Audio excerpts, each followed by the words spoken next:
All right, what is up, everybody? This is the Anonymous Grassroots podcast, episode numero 4. So, what we're going to be talking about today is specifically focusing in on anarchy. I'm happy everybody is listening. I'm happy to be doing this. So we hear like a lot about this word.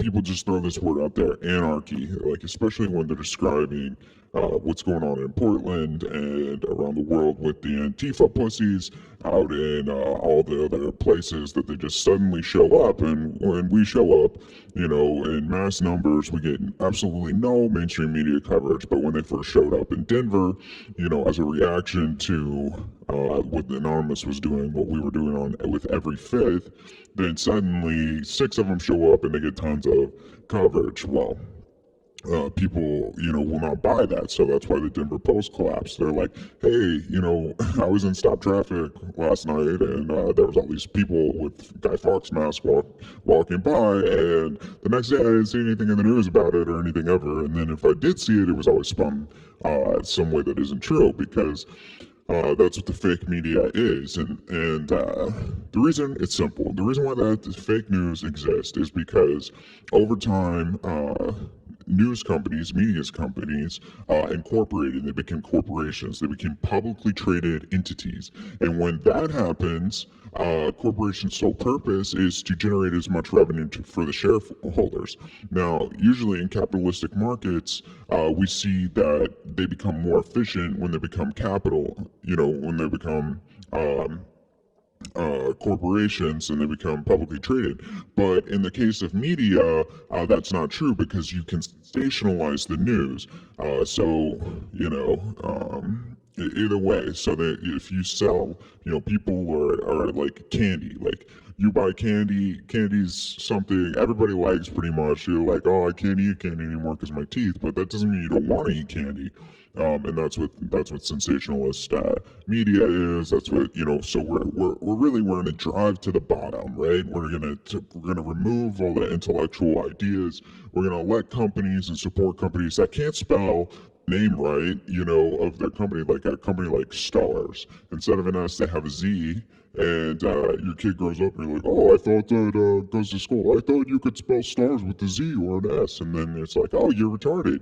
And that's what the Obama education gave you. And now you have a bunch of idiots running around thinking that they're doing something, that they're supporting the cause, the right cause, but they're not, because they don't know anything. They don't know anything about Anonymous. They don't know anything about Occupy. Occupy was taken over. It's like, now that I saw Occupy Denver, like years and years after Occupy, of course, you find out it was started by Fed. But so people throw out this term anarchy. They describe, and what they really mean is pandemonium. So describing what's going on in Portland, they're like, it's just anarchy out there. Well, that's not anarchy, that's chaos, and pandemonium. This is for some reason, somehow, this is a deep intellectual idea. And I agree, I think it is. I just don't understand why it has to be so, elusive to some people, because it's really simple. Anarchy is a political system. It's not an action verb. Anarchy is a noun. So to use anarchy as a verb is just wrong on so many counts. So kind of like how people say mitigation. We want to do fire mitigation or something, and that means you're going to thin out the forest.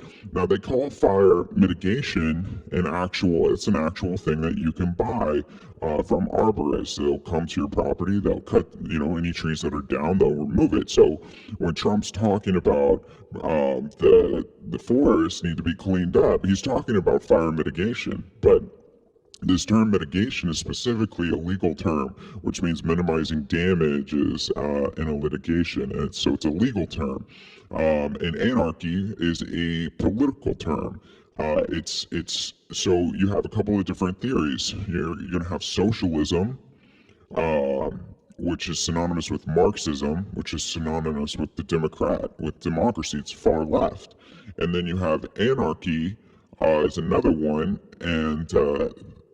And then I guess what? So you have fascism. There's only a few. So you have anarchy, socialism, fascism, and I don't really think capitalism is a theory of economics. They all have economic implications. They are all based on economics. I just think that capitalism and anarchy are actually the same. They're synonymous, and if you listen to my first podcast, which is pretty bad, I've been trained by professors from MIT, Harvard, University of Virginia, Stanford. So all the elite Ivy League schools. And so, when you come to study this information, when you study economics, you're going to find out, well, hey, anarchy is really what capitalism is about. So, what we have then is a systemless society. So I take issue with these um, I gotta stop being politically correct because it just really hurts my message. So we have these morons who say anarchist and communist are together. Usually and historically, you have seen some anarchists merging with communism, like in South Africa, or in so many different times and periods. There's so many, I can't even think of any, but where the anarchists and the communists will come together, and this is more of a coalition in a microcosm of reality. So I won't even tease it out because it's just going to confuse you. But the truth is anarchists and communists cannot be, they are the furthest apart on the spectrum. And so maybe we should get rid of this left-right theory in general. And because most things are always quantum anyway, most things have four sides, like you see in 2D, and then you go into talking about three dimensions and how humans can only see three dimensions. So it could be that we're talking about political theory that's three-dimensional, and I think that's probably the most accurate, because like what we've seen, why would you see a Nazi National Socialist merging with Mussolini? So you have Adolf Hitler and he creates an alliance with Mussolini. So it's just far right fascism, because the truth of the matter is that if you go far enough left, you end up in the east. And that was Christopher Columbus's theory, was if I go far enough to the west, I'll end up in the Far East because I believe that the Earth is round. And then you find out, well, he could have been a Jew escaping, the Spanish Inquisition in 1492. And his brother was a cartographer, so obviously they knew that the Earth was round. But so then. You go far enough to the west, you end up in the Far East. So you go far enough west in the communistic spectrum, you end up in fascism on the far right, if we're talking about a 2D model, because communism is they say it's the people's control of manufacturing. That's what the definition of communism is. Also, it's a labor theory of value, which doesn't work. That's why socialism failed in Russia. It failed in Russia because, I believe in logic, and that's the complete opposite of what we're seeing from the Democrats today. And so this is why we have to be very logical. That's why Socrates invented Socratic logic. He's like the inventor of formalized logic, which says we need to go, point by point. If you have A, then you have B. And so if you have B, you have C. So therefore, if you have C, you have A. So if you're going to turn over the control of manufacturing to the people, but yet there's only really a few people in the centralized government, because that's what communism is. It's having a centralized government. So they're actually going to determine what the manufacturers are producing. And so if they say they're going to vote on a product, this is the product that we want to make, that everybody's going to have the same of, then still you're finding that it's the same as fascism, which is supposedly, right? I say supposedly, the idea that the government controls manufacturing.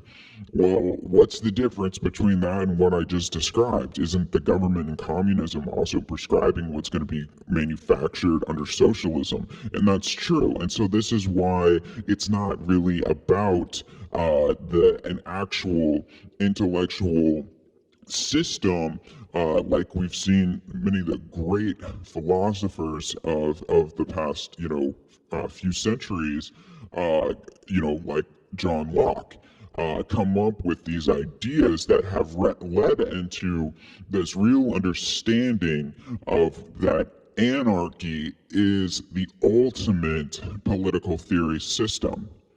It's the ultimate freedom. And in a market, the whole theory of supply and demand is based on. So, for whatever reason, people think that if you were to have a systemless society, so a society that existed without a centralized government, that's what a systemless society is, that it would be chaos. And what they're really arguing is that the only thing preventing people from committing crimes is the threat of punishment.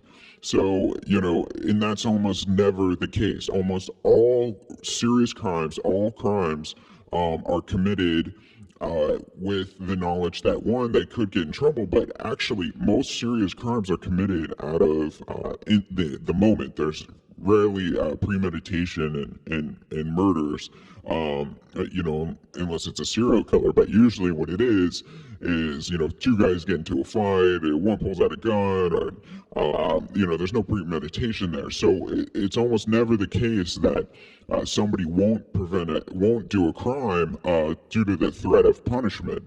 And then when we become biblical with it, Jesus says,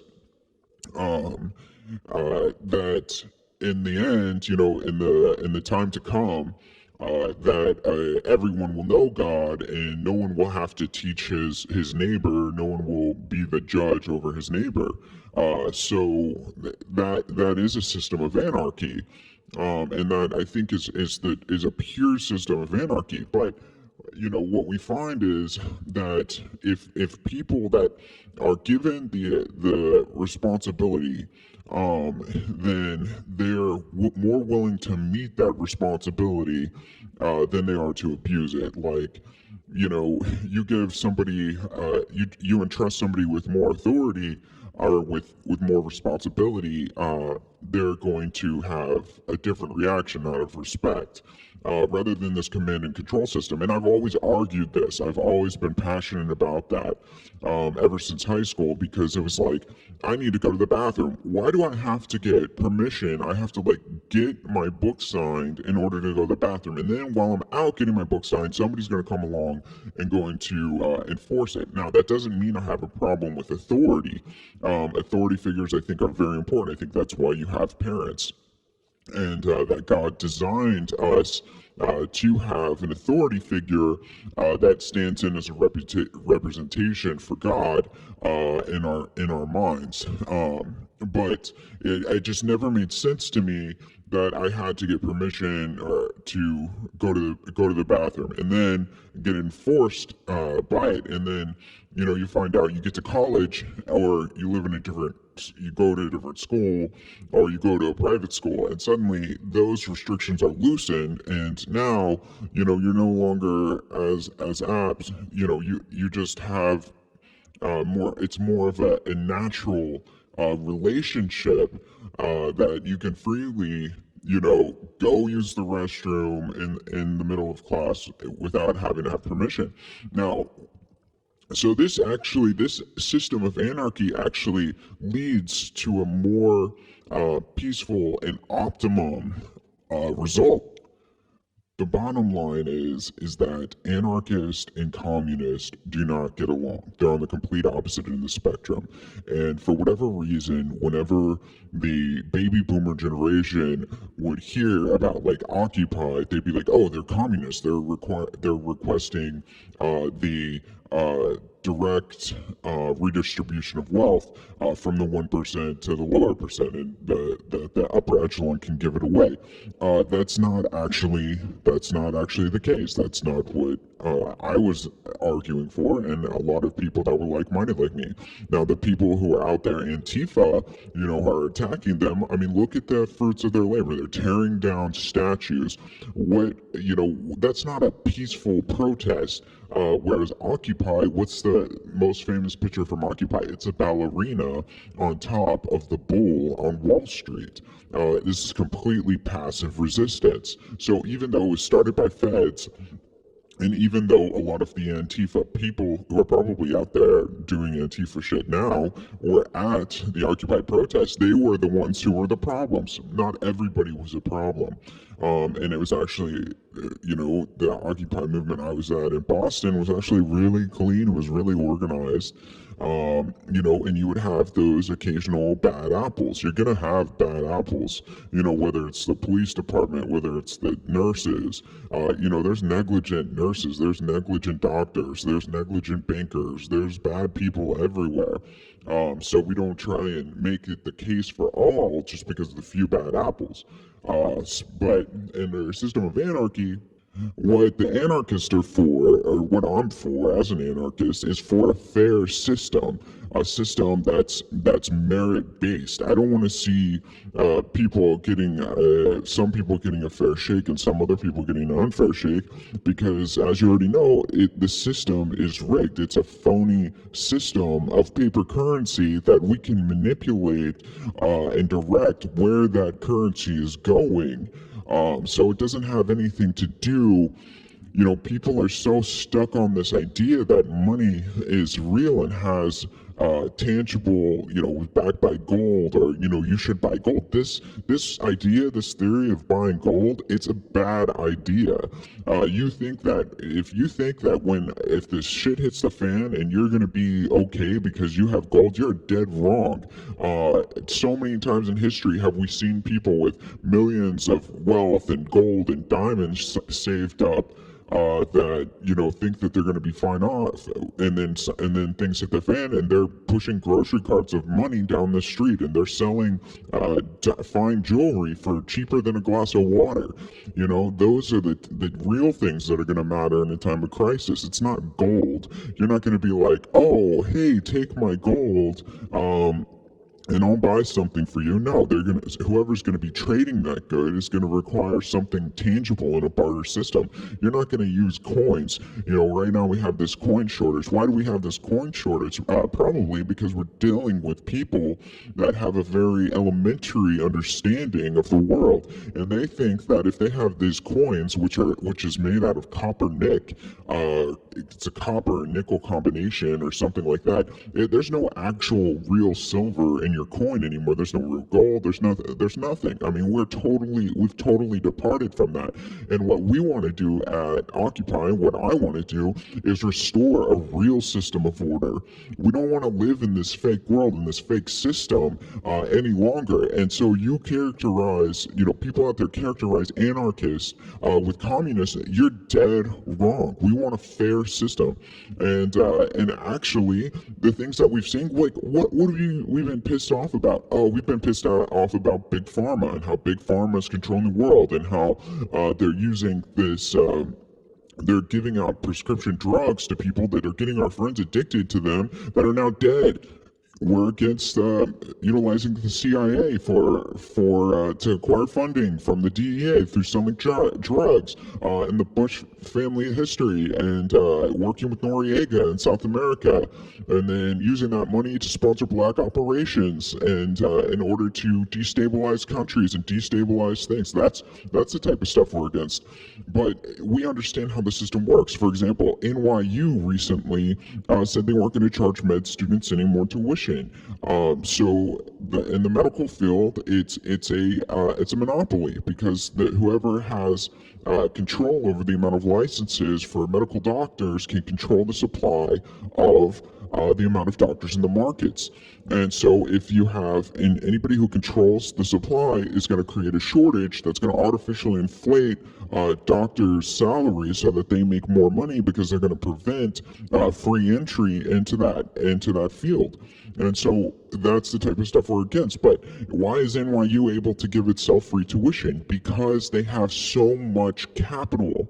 They have so much actual money that the interest is paying more than what they'd be making if they were to charge. So that's the idea of the 1%. That's why the 1% will never get more poor. But if they go through this system of taxation, like we are so taxed in this country, we're taxed, think about it. And I'll have to do a different episode on taxation in the future, but you're essentially taxed more than 40% of your income. So you think, oh, I'm getting $35,000 a year. Okay, so the average household income is about 49,000 for the nation per year, and per individual is about 22,000, which sounds like nothing, but it's the truth, because this is a statistical number. This isn't based on what you think it is and where in your little tiny world of reality exists. It's based on actual facts and statistics. And so you think, oh, I'm making $49,000. Well, you're going to be taxed out on income tax right away, which is where this payroll tax comes from that Trump's talking about, because he's going to immediately eliminate payroll tax. Well, if you look in the Constitution, there isn't supposed to be a payroll tax, which is what gives him legal authority to do so. They're supposed to, you can have a sales tax. So listen, it's very simple. You get taxed 7.5% federal tax. You get taxed as state tax, and you get taxed on Social Security, Medicaid tax. And I'd say it's about 10.5, 11%. Then you're going to go to the store, you're going to buy something. Depending on where you're at, like, see, a lot of this stuff doesn't hold true in other states that are highly intelligent. States that are highly intelligent do not tax food sales. So Massachusetts does not tax food sales, but they tax the crap out of cigarette and liquor sales to make up for the lost tax revenue from not taxing food, because they figure if you're willing to kill yourself, if you're willing to buy this thing that's bad for you, you're going to have to pay more money for it. It's kind of like the idea of a luxury tax. And rich people, anybody who it hurts them is going to be against the idea that's harming them the most. So rich people are against luxury tax. Why do I have to pay taxes on this really nice boat? Well, economics says you need to pay taxes on this really nice boat that you bought, because not everybody in the world has that. In fact, you're one of the very small, 0.00001% of people who actually can afford this type of boat. So we're going to make you pay extra taxes for it, so we don't have to charge people taxes on diapers. Okay, thank you. So you're going to go to the store, you're going to buy food in most states, and you're going to pay another 10% tax. So now you've paid 20% tax. So you have 20% of that 50 grand that's just completely gone in taxation you will never see. All right, I got a calculator right here. Let's just do it real quick. All right, bear with me. I know you guys don't like my stuff because I gotta talk too much. All right, so let's take it. 0.2 times 50. I'll do 50,000. All right, so you've lost 10 grand. You're out $10,000. You don't make $50,000. You make $40,000. All right, and then it actually keeps going from there. We can. And I'll tease that out later, but you have mandatory healthcare insurance tax you have to pay now. So anyway, you're taxed out of control under a system of anarchy. It doesn't mean that there's no laws. It just means that there's no type of central government.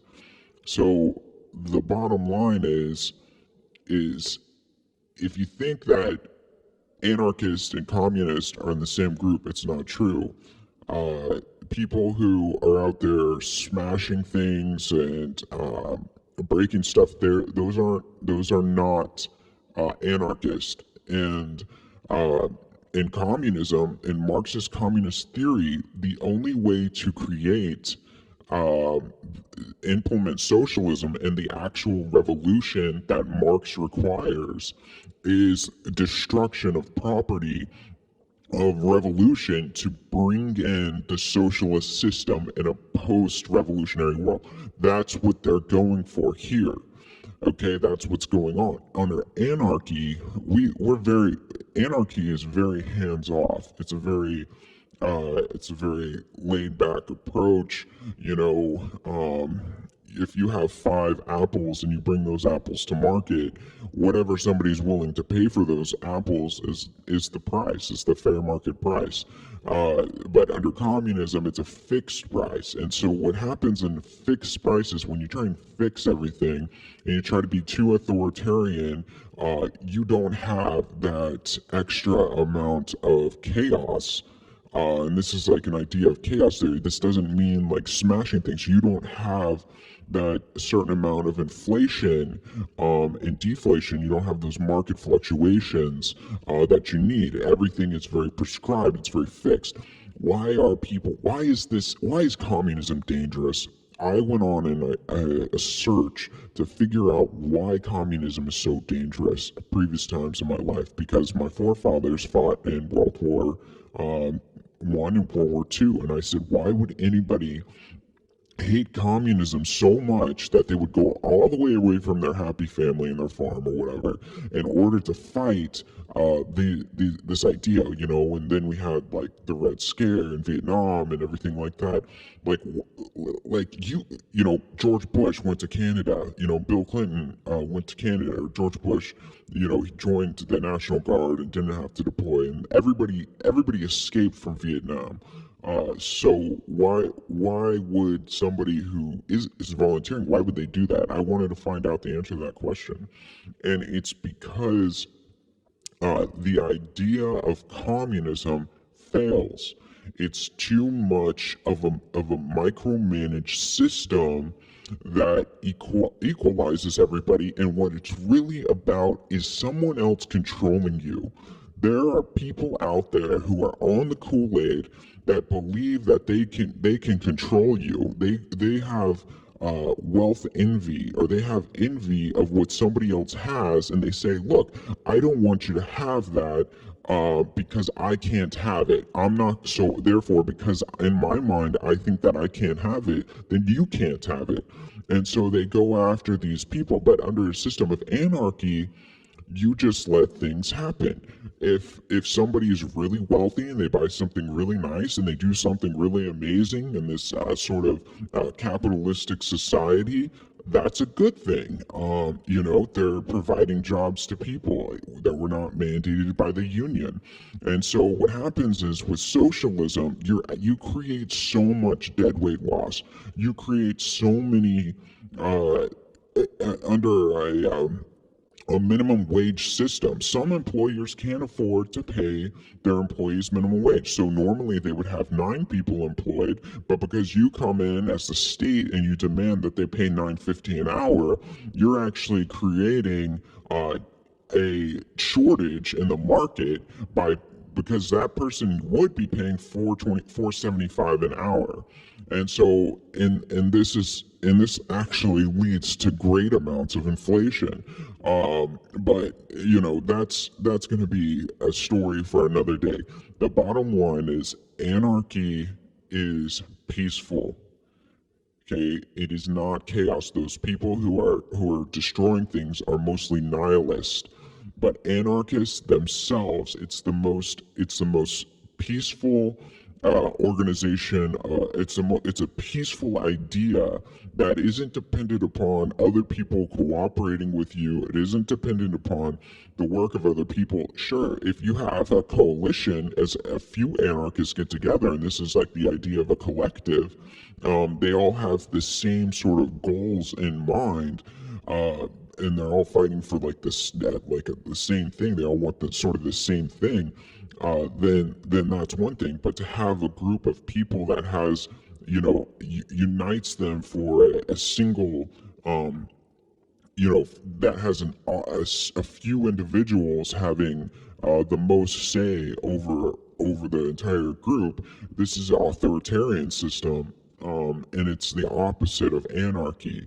Whereas anarchy is individual people coming together at times, but not in a sort of eternal thing. Like, we're going to be together forever. We're going to create the most peaceful society of all time. No, that's not how it works in anarchy. What is what shall be. What's the price of this is what shall be. So that's going to do it for today. Thank you. God bless. Bless. Bless.